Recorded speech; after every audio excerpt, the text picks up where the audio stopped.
Imagine you have entered data into rows, but now you realize you need that same data organized into columns.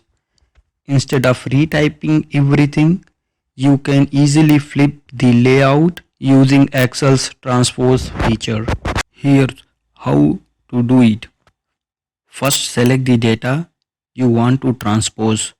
Once selected data, right click and choose copy, or simply press Ctrl plus C on your keyboard. Now click where you want the transpose data to appear. Right click again and this time select Paste Special. In the Paste Special window, find the transpose option in the bottom right. Click it and then hit OK. If you are using Excel